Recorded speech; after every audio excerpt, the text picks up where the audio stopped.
Assalamualaikum warahmatullahi wabarakatuh. Waalaikumsalam. Sebelumnya Bapak Ibu, Bapak Kepala Sekolah dan rekan-rekan yang saya hormati, mohon izin untuk menyampaikan ataupun penyebar pemahaman dari penggerak yang telah saya jalani selama kurang lebih 2 bulan ini. Betul kata Bapak Kepala Sekolah kita tadi, untuk memulai sekolah yang menumbuhkan budaya positif anak-anak kita perlu ada paradigma baru, perlu ada perubahan yang kita lakukan. Memang sebenarnya Bapak Ibu semuanya, kalau saya belajar di sini banyak pemahaman, banyak ilmu yang telah saya dapat, dan tujuan saya hari ini bukan berbagi pengalaman bersama. Dan tugas untuk aksi nyata program di Guru Penggerak tentang budaya positif. Nah, apa itu budaya positif? Artinya semua perilaku-perilaku yang baik yang kita tumbuhkan di sekolah kita. Yang pertama yaitu perubahan paradigma. Nah, apa itu paradigma nanti? Coba seandainya ilustrasinya tuh gini Bapak Ibu. Kita menggenggamkan tangan kita nih. Diri kita yang genggam tangan. Seandainya ada teman yang nyuruh membukakan. Buka tangan itu. Kira-kira siapa yang punya kuasa yang mau buka tangan kita tuh Bapak Ibu? Nah, berarti kita sendiri yang mau buka, mau tidak, biarlah dirayu, biarlah nak dimarah, biarlah macam mana pun orang menyuruh kita buka, kalau hati kita tidak buka, berarti kita tidak bakalan buka genggaman tangan kita. Nah, apa kaitannya dengan perubahan paradigma baru? Artinya yang mau berubah itu diri kita dewek. Tidak ada orang lain, tidak. Walaupun disuruh dirubah perilaku anak tuh misalnya tadi, tetap dia tidak mau. Maunya tuh dari dalam diri sendiri. Nah, kita tugas guru ini macam mana supaya anak tuh bisa berperilaku positif tadi berdasarkan dia sendiri. Dia sendiri yang tahu, oh ini salah, oh ini bagus. Nah, gitu. Next bukan. Nah, disiplin positif dan nilai kebajikan universal yang ada di sekolah kita. Nah, perubahan paradigma baru yang kata saya tadi, siapa yang punya kuasa untuk membuka genggaman tangan kita ketika kita disuruh orang? Nah, itu ada namanya stimulus respon dan teori kontrol. Apa sih respon dan kontrol itu? Nah, kita mencoba mengubah orang agar berpandangan sama dengan kita. Itu respon orang. Teori kontrolnya, kita berusaha memahami pandangan orang lain tentang dunia. Artinya kalau ada anak, kita lagi belajar, saya ngajar 27 orang anak. Artinya saya tidak bisa menerapkan pembelajaran itu menurut saya sebenarnya Bu. Memberikan pengajaran pada anak itu berdasarkan kebutuhan anak-anak itu. Anak tadi yang minatnya tadi suka bernyanyi. Anak tadi minatnya suka berbicara. Nah, ataupun anak itu cara belajarnya auditori, hanya cukup mendengarkan dia paham. Ada tuh ada tuh yang ditampilkan video dia baru nak paham. Nah, itu harus kita petakan kebutuhan-kebutuhan itu. Jadi kita tidak bisa oh anak hari ini kita harus nyanyi ini. Jadi semua anak harus nyanyi, padahal salah, anak belum tentu suka bernyanyi. Perilaku buruk dilihat sebagai suatu kesalahan. Jadi kita selama ini, saya kalau nengok anak tuh perangannya agak negatif, langsung. Nah, ini perilaku buruknya nih, kau salah ini, kau salah nih, melakukan ini kau salah. Nah, padahal di teori kontrol itu semua perilaku itu memiliki tujuan. Nah, saya berdiri di sini ada tujuannya. Ya, nah untuk senang-senang dia, apakah untuk menarik perhatian gurunya? Kalau untuk kesenangan berarti kebutuhan dia merasa senang. Berarti kalau ganggu teman itu teman susah dia merasa senang. Itu lain pula, itu sakit namanya. Tapi ada anakku yang ribut hanya untuk minta perhatian gurunya. Budak dia negur saya. Kalau lah stimulus respon, orang lain bisa mengontrol saya. Nah, dari genggaman yang kita lakukan tadi ternyata orang lain tidak bisa mengontrol kita. Saya minta Bapak Ibu untuk hadir di rapat ini. Kalau Bapak Ibu tidak menyetujui, itu tidak bisa Bapak Ibu hadir. Saya tidak bisa maksa. Apa saya? Tidak. Ibu dan anak datang. Itu berdasarkan ibu sendiri yang hadir di sini. Nah, terus lagi, ternyata di teori kontrol itu kita tidak bisa mengontrol orang lain. Nah, pada dasarnya anak-anak itu mau berbuat, kita mau berbuat itu berdasarkan kemauan diri kita sendiri, tergerak. Entah itu apa penyebabnya nanti, pokoknya kita udah tergerak itu atas kemauan diri sendiri, bukan orang lain. Anak ambil sampah tuh nak. Dia mau melakukan itu tadi, sesungguhnya perintah dia dewek bu, dia yang mau ngambilnya. Kalau dia tidak mau, kita cuma bisa ambil sampah tuh, dia tidak mau. Nah, artinya dia aja yang mau ngambil sampah itu berdasarkan perintah kita tadi. Kalau dia kita perintahkan tidak mau, kita tidak bisa juga nak buat apa-apa. Dia tidak mau. Artinya kita tidak bisa mengontrol orang lain. Terus lagi pemaksaan ada pada saat bujukan gagal. Kolaborasi dan konsensus menciptakan pilihan-pilihan baru. Ini paradigma barunya. Model berpikirnya kalau di stimulus respon itu enggak. Kalau ada yang menang pasti ada yang kalah. Kalau saya menang berarti kamu kalah. Itu berlaku kita murid. Kalau itu salah. Nah, sementara di teori kontrol itu model berpikirnya tidak menang kalah, menang semuanya, menang. Nah itu. Next, Bu Ben. Nah, apa makna disiplin? Nah, budaya positif itu kalau kita disiplin selama ini berkaitan dengan peraturan. Kalau kita dengar disiplin itu peraturan, padahal disiplin itu artinya adalah belajar. Sesungguhnya kita belajar, ya. Nilai kebajikan universal inilah yang akan kita tumbuhkan di sekolah secara bersama-sama, dan itu tidak bisa terjadi dengan sendirinya, harus dilakukan dari hal yang kecil, terus kecil, sehingga nanti menjadi pembiasaan yang terus dilakukan.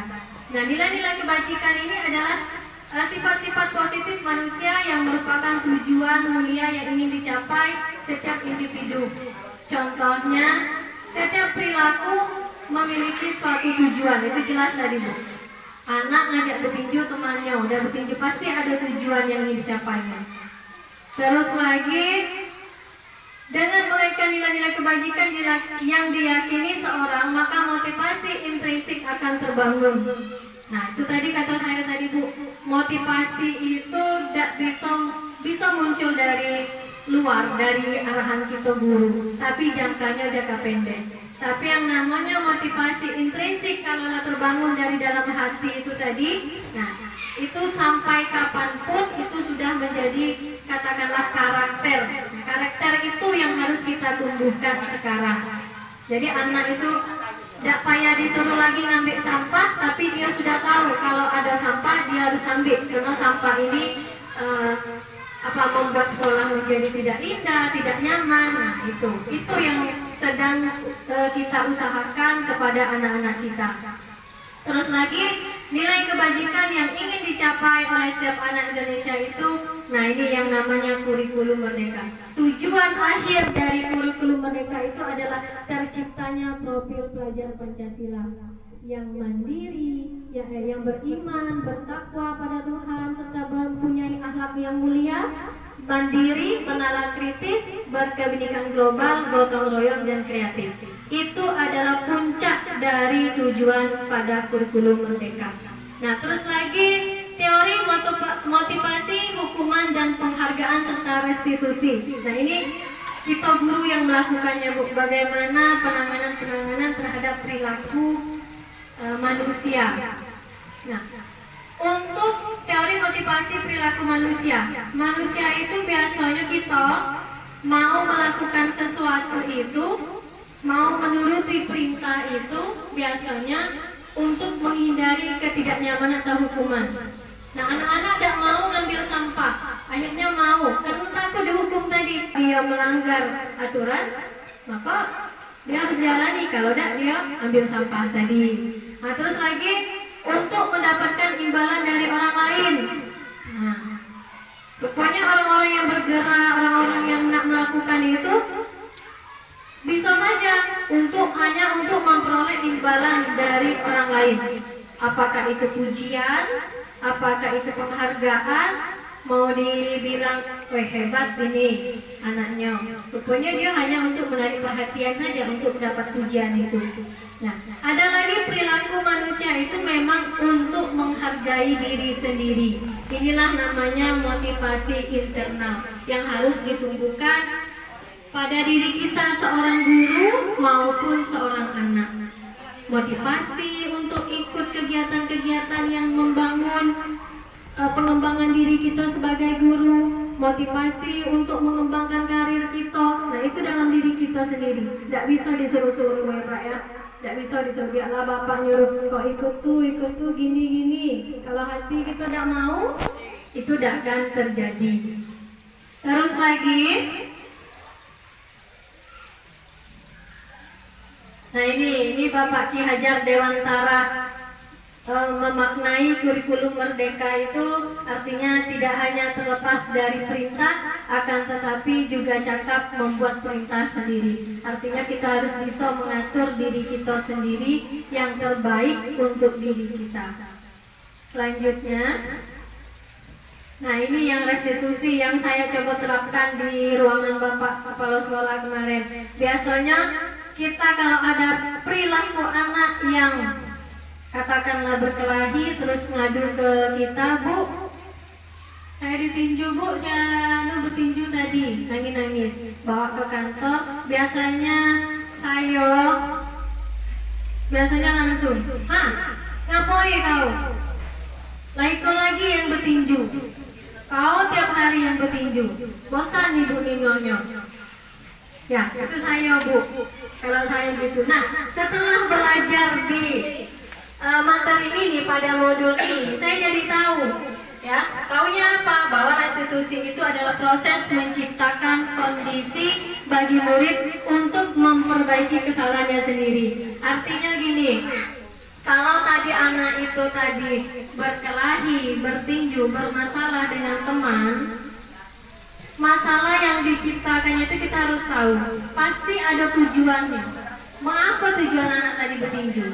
Apakah karena dicagil teman? Apakah memang dia senangnya dia teman? Nah itu. Di sini kita harus menanyakan terlebih dahulu, ngapa nak bertinju dengan bahasa yang memang lemah lembut, Bu. Kita selama ini kita berupaya dengan suara besar, dengan cara penindakan kalau anak masalah seperti itu tadi. Tapi tiap hari kita jumpa juga anak berlaku seperti itu, artinya tidak ada berubah. Lagi kita tegur anak itu, lagi kita marah-marahi, tapi seminggu lagi dia, lah ini lagi yang terpanggil, lah tuh lagi. Nah, maka saya sarankan dan saya mengajak diri saya sendiri untuk melakukan restitusi ini. Nah, bagaimana caranya? Rupanya gini. Ketika anak itu bermasalah datang ke kita, bilangnya baik-baik, memang menuntun anak agar berperilaku baik itu tidak mudah. Memang harus sabar, perlu keikhlasan dan kesabaran. Ya, tanya anak, ngapa nak begini? Terus dibalikkan lagi, kalau kau bersifat gini, kira-kira elok beda. Kalau udah elok, bagaimana yang dia coba ceritakan? Apalagi suruh anak tuh berhayal. Kalau dia ninju tadi lebih parah, kena matonya, apa yang terjadi? Suruh dia lah yang berekspresi, menunjukkan kalau hal-hal itu kejadiannya lebih rumit lagi. Nah, apa yang bakalan terjadi? Biar anak tuh berpikir. Lagi anak tuh bisa tersentuh. Oh iya, dah. Untung aku udah ninju mato. Kalau ninju matonya dibutuh, aku masuk penjara, kata dia kan. Nah, suruh anak tuh berpikir, bernalar seperti itu, Bu. Nah, setelah anak itu bernalar seperti itu, pikirannya tadi seperti itu, baru. Nah, jadi supaya tidak terjadi hal demikian, apalagi yang dilakukan? Nah, balikin masalah itu ke dia supaya dia sendiri yang menyelesaikan masalah. Kita hanya memantau, oh iya, benar. Apakah sudah sudah kita kasih pengarahan atau sudahlah? Tidak. Kita lihat lagi, masih ada lagi dia lagi apa tidak pelakunya. Nah, terus kita kasih tuntunan seperti itu. Mudah-mudahan berdasarkan teori yang sudah diuji coba ini akan berhasil menumbuhkan nilai-nilai positif itu tadi. Terus lagi, nah ini Bu Ati, yang keyakinan kelas kemarin. Apa gunanya keyakinan kelas ini? Nah, keyakinan kelas ini sebenarnya kita sudah ada dari dulu-dulu, peraturan di kelas itu sudah ada. Di awal masuk tuh pasti kita sudah berbincang-bincang kepada anak-anak kita. Nah, nanti kalau di kelas kita belajar, kita tidak usah ribut. Kamu tidak usah ribut. Kalau ibu menerangkan materi, tidak usah ribut. Nah, itu sesungguhnya sudah peraturan. Ya, itu sesungguhnya sudah peraturan. Tapi pada paradigma baru ini namanya keyakinan kelas. Tujuannya apa keyakinan kelas? Nah, tujuannya supaya anak itu bisa mendisiplinkan dirinya sendiri berdasarkan aturan-aturan yang telah disepakati bersama. Jadi aturan tersebut anak yang buat, anak yang menjalani, dan anak pula yang menikmati. Nah itu. Mengapa tidak peraturan saja? Mengapa harus keyakinan kelas? Nah, tadi rupanya untuk mendukung motivasi intrinsik, motivasi dari dalam diri, anak memang disuruh berpikir sendiri kebaikan untuk dirinya sendiri. Nah, kita guru tadi memang menuntun, Bu, mengarahkannya. Nah, terus lagi, nah, bagaimana cara membuat keyakinan kelas? Berarti lah sudah berarti ya? Sudah. Ada. Nah, ini keyakinan kelas ini semuanya memang harus ada. Karena kita paradigma baru, memang kelas 1 sama kelas 4, Bu. Dan beberapa langkah dalam mewujudkan keyakinan kelas tersebut adalah yang pertama, orientasi kepada siswa tentang pentingnya kesepakatan kelas. Artinya kita bicara. Nah, supaya kelas kita aman, nyaman, apa yang harus kita lakukan? Tentunya dengan bahasa yang lemah lembut. Terus lagi kita membuat diskusi. Kita guru yang memimpin diskusi, baik. Tanyakan, untuk kelas kita nyaman, aman, belajar, tertibnya, apa yang harus dilakukan? Tentunya anak menjawab, Bu, tidak usah ribut, Bu, tidak usah ganggu teman. Nah, gitu. Nah, itu harus kita tampung dulu, kita buat dulu. Catat dulu, boleh catat papan tulis. Kan sebanyak anakku mungkin nak ngomong semua lagi. Nah, itu lagi kita mana yang sama, mana yang perlu dibilang lagi dengan bahasa yang positif. Terus lagi, setelah menampung ide atau gagasan terkait dengan yang disampaikan, kita harus ngasih umpan balik. Ngapa nak tidak boleh ribut? Nah, tanya pula, ngapa tidak boleh ribut? Ngapa tidak boleh makan di kelas? Oh, berarti ini penting ya. Kira-kira seperti itu umpan baliknya tuh, memberikan penguatan. Setelah didapat itu nanti, dipajang, Bu, dibuat seperti poster. Nah ini prosesnya saya kemarin. Nanya, terus bertanya, anak suruh menempelkan dulu, setelah itu dibuat. Nah ini anak yang menghiaskannya sendiri, membuat keyakinan kelas. Saya mau print kemarin. Nanti kalau ibu-ibu mau bisa di print di sini, terus suruh anak untuk menempel. Nah ini jadilah keyakinan kelas.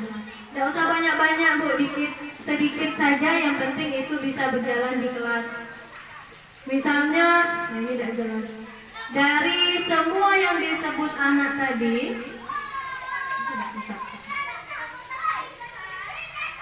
nah itu ada saling menghargai dan menghormati. Nah di situ termasuklah di dalamnya tidak boleh nyagil teman, tidak boleh ganggu teman, tidak boleh menyebutkan nama orang tuanya, masuk di situ, Bu.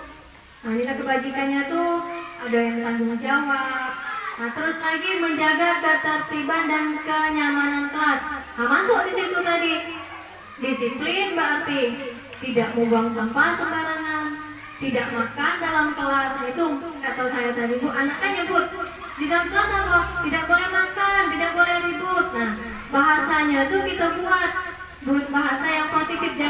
tidak, jangan kata jangan lagi, tapi misalnya menjaga ketertiban dan keyakinan kelas. Ya, nilainya di situ bisa disiplin, bisa tanggung jawab. Jadi kita tuh tidak boleh lagi untuk berbicara negatif tuh tidak boleh lagi, Bu, aku lagi menerapkannya katanya. Dari situ cara menumbuhkan budaya positif. Nah ini lagi, Bu, menumbuhkan budaya positif di sekolah ini banyak caranya. Ini yang di luar. Kami bersama kelas 6 itu memang sudah melakukan berkebun. Nah, budaya positif yang bisa diambil dari berkebun itu yang pertama gotong royong anak. Terus mengajarkan anak untuk bertanggung jawab. Memang halnya sepele, tapi dampaknya sebenarnya besar. Memang tidak nampak di kita, Bu, tapi disitulah kita mengajarkan anak bagaimana cara bergotong royong. Itu sudah kami lakukan. Dan untuk rekan-rekan yang lain, kami harap juga bisa memanfaatkan fasilitas sekolah, tanah lahan kosong itu buat seperti itu. Kalau di kelas 4 nanti udah jalan kurikulum merdekanya nanti, berkebun itu sudah jadi P5, Bu. Sudah jadi P5, misalnya nanam singkong atau nanam ubi. Hasilnya nanti diolah, bisa bikin keripik, bisa dijual, bisa dapat penghasilan, duitnya itu untuk sekolah kita. Nah, itu tujuannya P5 tadi. Atau untuk makan bersama juga bisa P5-nya. Nah ini yang kata Bapak tadi, literasi itu tadi. Menumbuhkan budaya positif anak melalui literasi. Untuk melakukan literasi itu kita yang pertama harus menciptakan suasana belajar yang aman, nyaman di kelas. Kira-kira kalau kelasnya kotor, banyak sampah, kita masuk tidak nyaman rasanya, Bu. Kalau kelas saya tumbuhkan, belum. Mungkin di kelas sudah ada dah, Bu, pojok bacanya. Nah, ini sudah ada, sudah belum. Nah ini, Bu, anak tuh mendapatkan kesenangan dari kelas tinggi baik, tapi kelas rendah dia juga memperoleh kenyamanan lingkungan belajarnya. Nah gitu. Jadi harapan saya nanti mengajak rekan-rekan bagi yang belum itu mulailah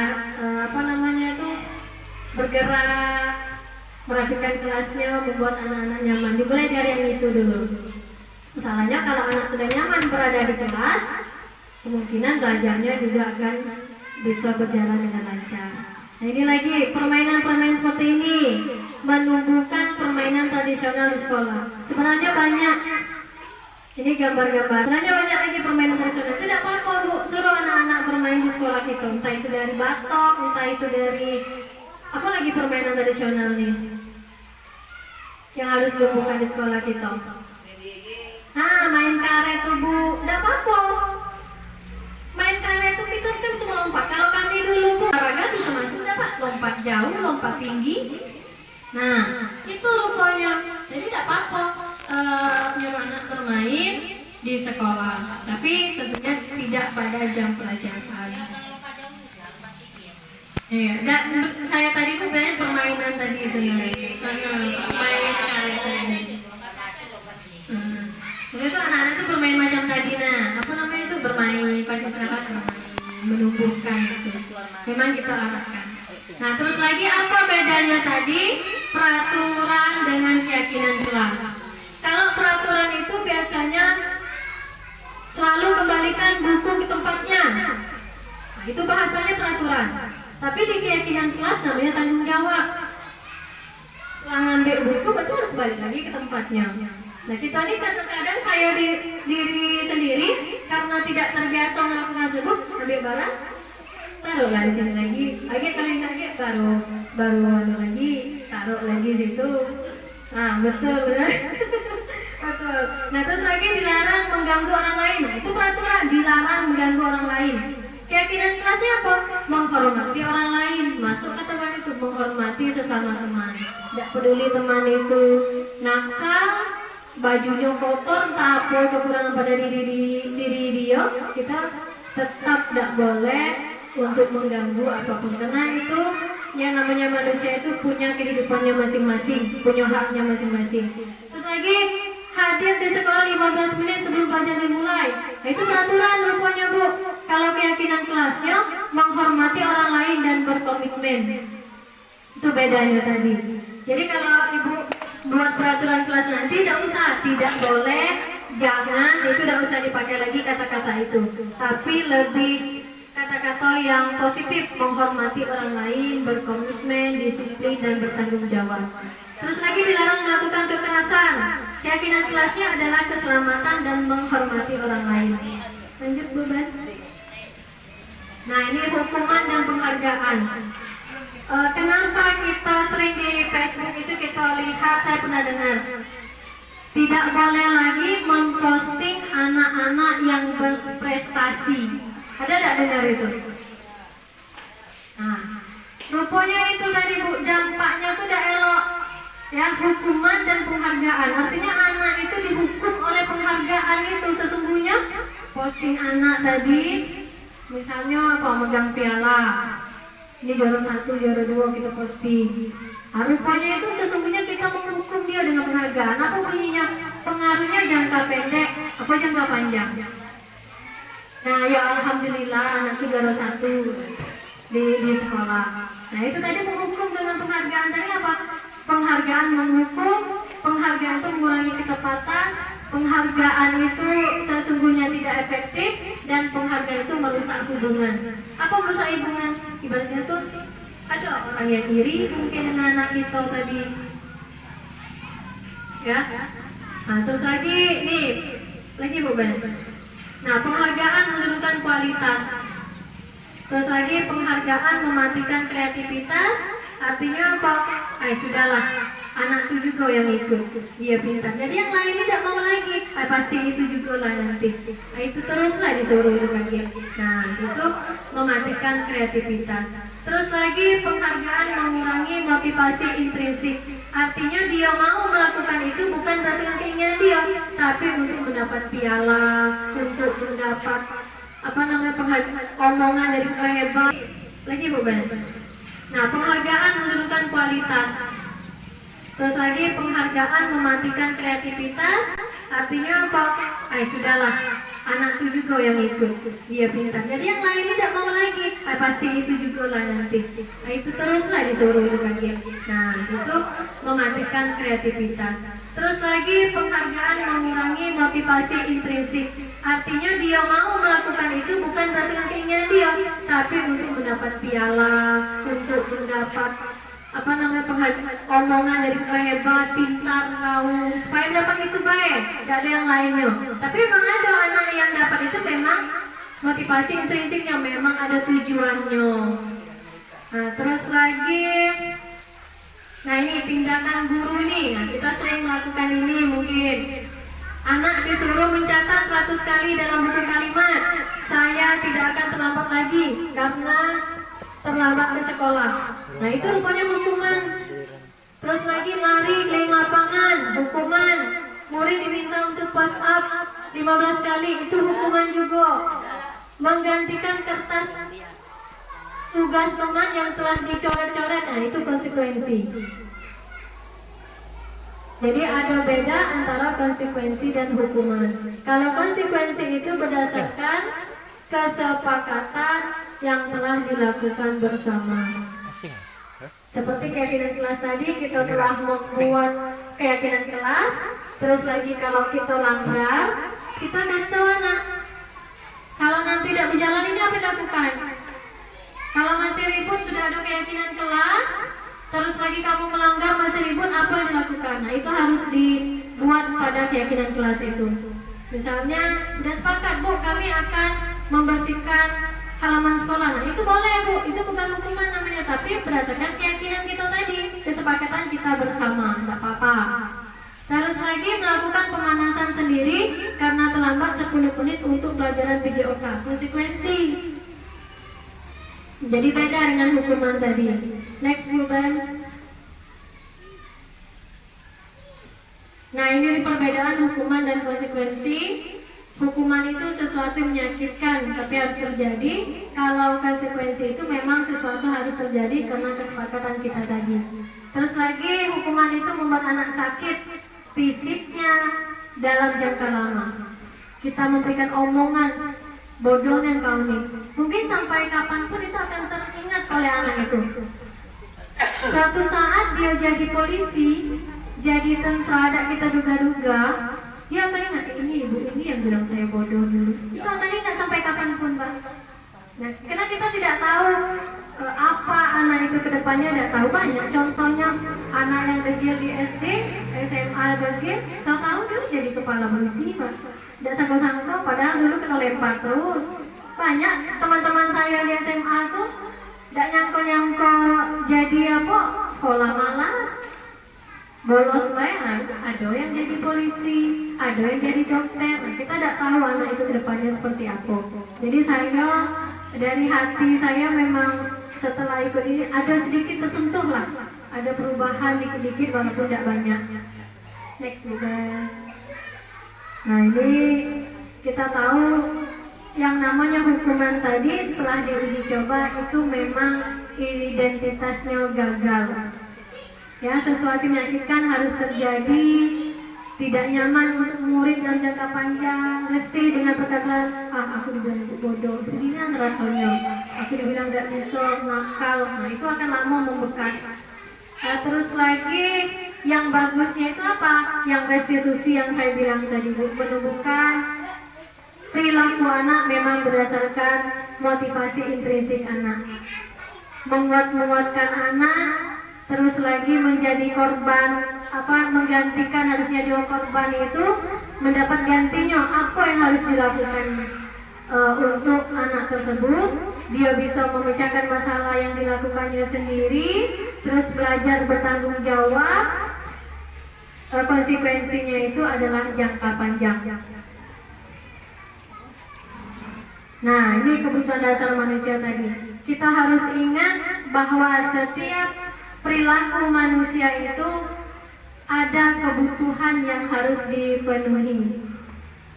Nah, jadi kalau anak berperilaku nakal, sering bertanya, apalagi suka ganggu teman, itu ada kebutuhan dasar manusia. Nah, ini memang kodratnya kita sebagai manusia. Kebutuhan apa? Kasih sayang dan rasa diterima. Terus lagi penguasaan, kesenangan dan kebebasan.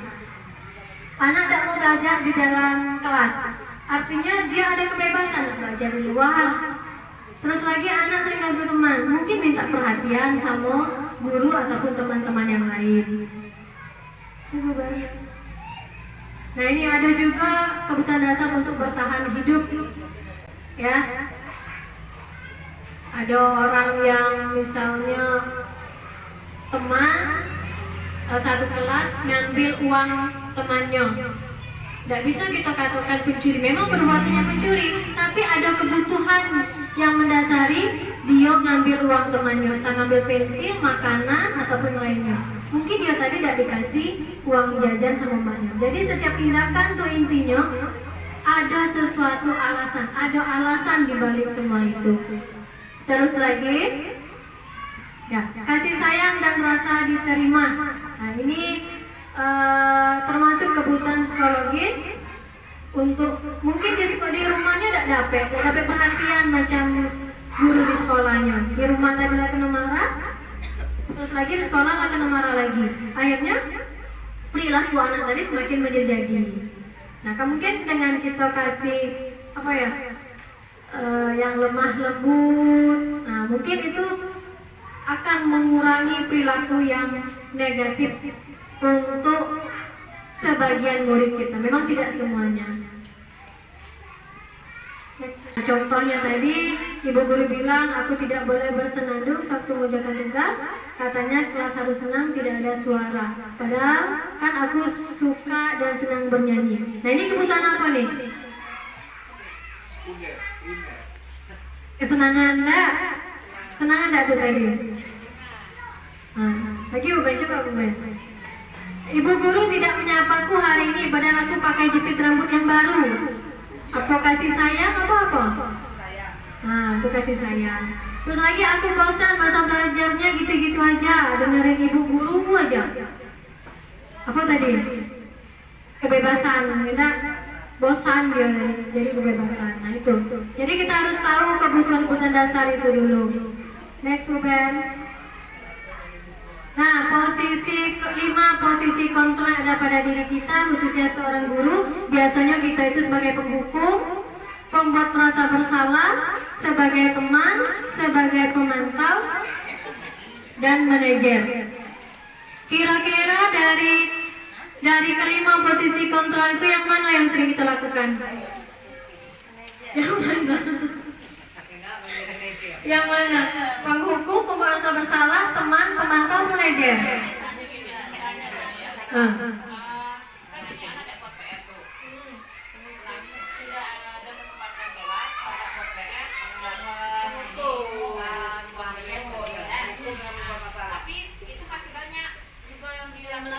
Banyak melakukan.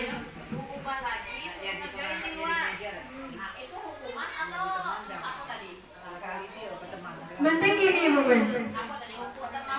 Hukuman atau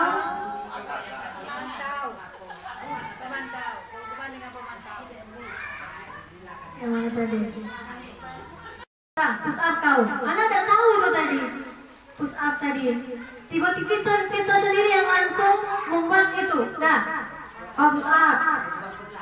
Itu hukuman, keputusan sendiri. Tapi kalau konsekuensi itu artinya sudah ada kesepakatan dari kita bersama. Kalau tidak melakukan, tapi dia bilang tidak melakukan, suruh apa misalnya potong uang jajan. Nah itu kemarin jadi perbincangan Ben. Carilah ibaratnya tuh konsekuensi tadi yang berhubungan dengan pelajaran itulah. Kalau motong kami disuruh bersih WC, kemarin tidak ada teman suruh WC. Rupanya itu tidak nyambung. Apa hubungannya pelajaran itu WC? Pikir hati kita tadi dah. Mungkin anak tuh bisa jerah dan nak bersih WC bau itu. Rupanya salah. Pikiran kita.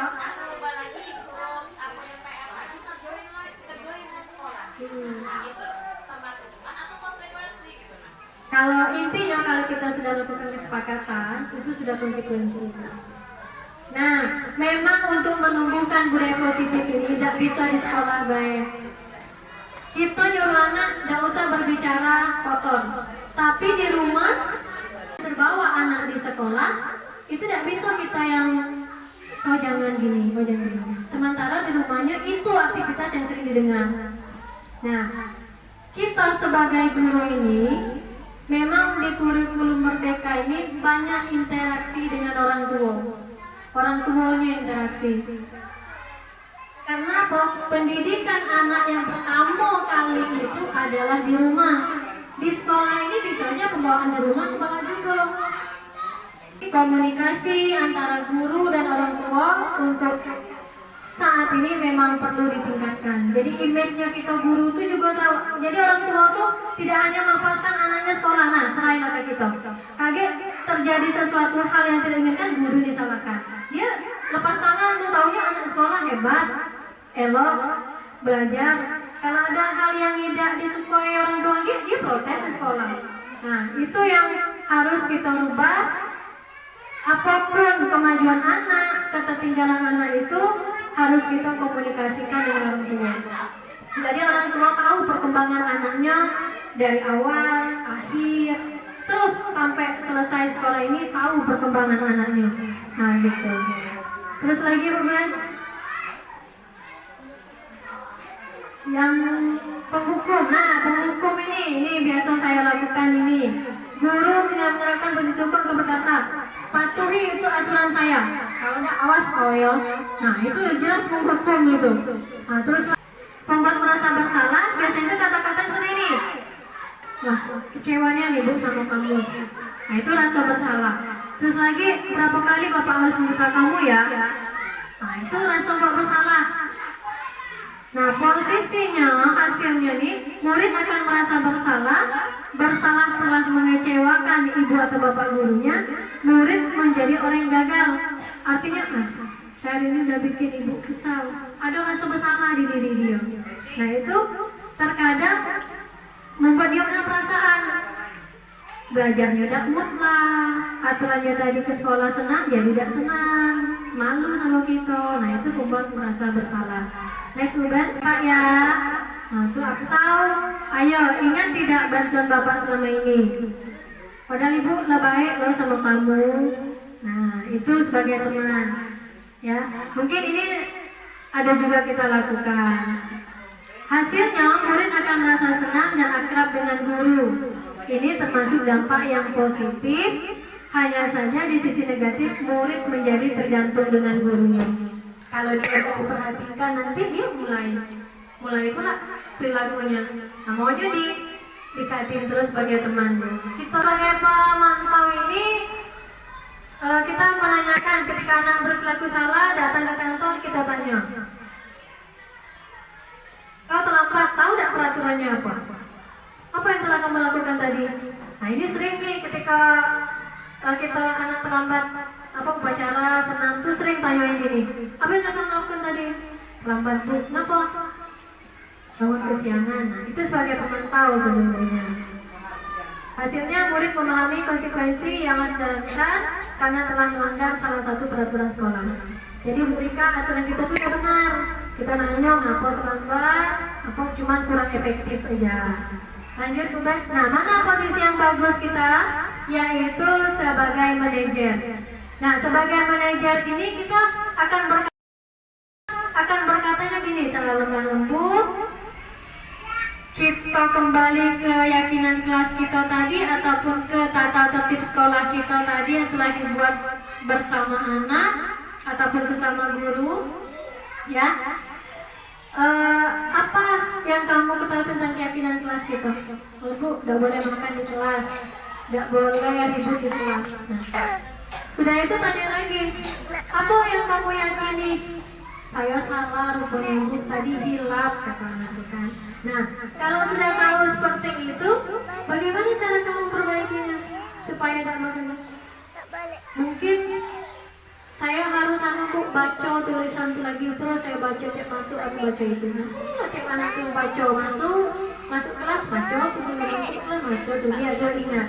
Cuma ide cara penyelesaian masalah jadi anak itulah yang nyuruh tadi. Anda student, nah ini posisi manajer ini merupakan posisi yang paling paling baik, paling bagus untuk dilakukan di sekolah dalam rangka menumbuhkan budaya positif di sekolah.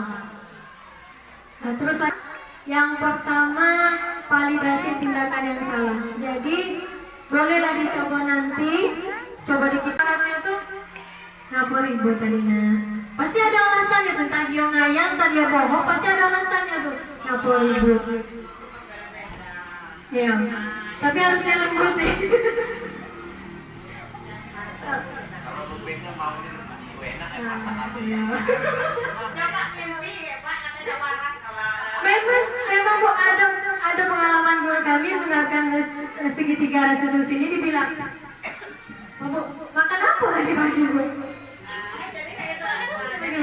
Nah, bertanya dia, memang apa kali Bu tiba-tiba berubah? Ada, pasti ditanya di mana kawan salah begitu. Kali Bu itu. Sekolah saya Pak Ustadz tadi itu kan Buya. Kalau dia pakai sepatu baru kelang keles kan, cuman saya kok awal lah buat bayang saya. Woi Pak Buya baru sepatu saya berarti matukkan yang lain itu butuh lah kalau. Dia nak senang memuji UN. Nah itu tadi itu. Memang kita kalau ada yang berubah dari kita pasti sesuatu itu ditanyain, banyak rintangannya. Murid kita lah, ayo Bu, tumben Bu, senyum-senyum. Biasanya lah marah memang ada. Kita harus terus, jangan putus asa, terus dilakukan dalam menumbuhkan budaya positif ini. Karena memang untuk berubah itu dari diri kita sendiri, tidak bisa orang lain. Ini dari 5 posisi kontrol tadi yang mana banyak?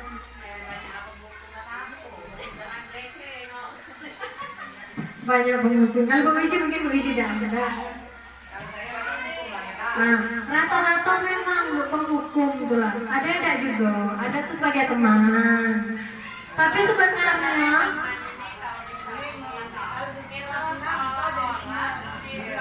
minta balasan gitu Malah. ayo imbalan. Ya.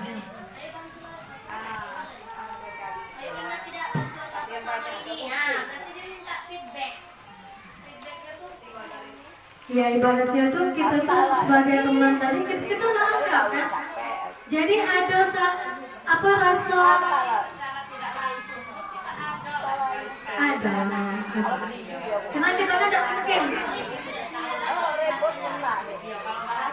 Kalau bahasanya ya, soalnya kita tuh minta kita udah berteman tadi pasti masa kau teganya dengan ibu udah macam itu kan. Nah, tapi mungkin banyak lagi kata-kata yang lain. Ini hanya sebagiannya banyak. Di hukum ini udah jelas banyak hukum. Nah, terus lagi ya banyak yang mana istilah penghukum ya masuk saya. Nah ini dikarenakan yang bisa mengontrol diri kita itu hanya diri kita sendiri. Bagaimana cara bisa menuntun murid agar kita bisa memerintah, mengontrol diri sendiri dan membuat keputusan yang baik? Tentunya banyak belajar, banyak melakukan dan mencoba dari hal yang kecil. Coba saya ada lagi kan? Nah ini dah. Next, ya. Nah itu tadi dari yang jadi pembahasan yang hebatnya waktu pertemuan tuh 5 posisi guru ini lah, 5 posisi kontrol guru ini tadi. Nah bagaimana menerapkan sebagai manajer tadi.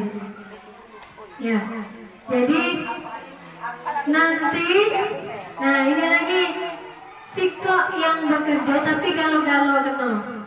Inilah namanya tadi, apa namanya itu bergerak bersama dari sekolah itu. Memang untuk keluar dari zona nyaman kita itu tidak mudah, tapi ingat yang bisa mengontrol diri kita itu hanya diri kita sendiri. Baik Bapak Ibu, mohon maaf apabila ada salah-salah kata dan menyinggung perasaan Bapak Ibu. Saya ucapkan mohon maaf yang sedalam-dalamnya dan saya akhiri. Wassalamualaikum warahmatullahi wabarakatuh. Assalamualaikum warahmatullahi wabarakatuh. Perkenalkan saya Rizka Isma, saya wali kelas 6A dari Sekolah Dasar Negeri 88 Sekolah Singai Bulai. Informasi yang telah disebarkan oleh Ibu Mira Asria sangat bermanfaat, apalagi mengenai tindakan restitusi pengulangan siswa, kemudian mengenai keyakinan kelas yang tadinya berasal dari peraturan kelas menjadi keyakinan kelas, di mana keyakinan kelas ini dibuat bersama dengan peserta didik sehingga mereka merasakan pembuatan aturan kelas tetapi berdasar kehendak mereka sendiri, namun konsekuensinya mereka juga yang membuat ini, sehingga peraturan ini atau keyakinan ini nantinya akan ditaati oleh seluruh peserta didik di dalam kelas. Saya sangat mengapresiasi kegiatan yang telah dilakukan oleh rekan Mira Asria. Ini nantinya akan menumbuhkan lagi rencana kegiatan yang lebih positif dan terlaksana di sekolah sehingga sekolah kita menjadi lebih baik. Itulah pendapat menurut saya mengenai kegiatan yang telah dilaksanakan oleh Ibu Mira Asria. Saya akhiri dengan Assalamualaikum warahmatullahi wabarakatuh. Warahmatullahi wabarakatuh. Saya dari SD 88, nama saya Ibu Budiarti. Saya sangat terinspirasi sekali dengan teman saya yang bernama Mira Asria, dengan apa yang disampaikan di dalam hikmah-hikmah yang sangat bermanfaat bagi kami. Kami sangat sekali tertarik dalam asosiasinya untuk kami sebagai guru yang telah diberikan inspirasi dari teman saya tentang budaya positif yang telah diberikan kepada kami. Kami sangat terinspirasi sekali tentang inspirasi yang telah diberikan kepada kami. Assalamualaikum warahmatullahi wabarakatuh. Nama saya Ibu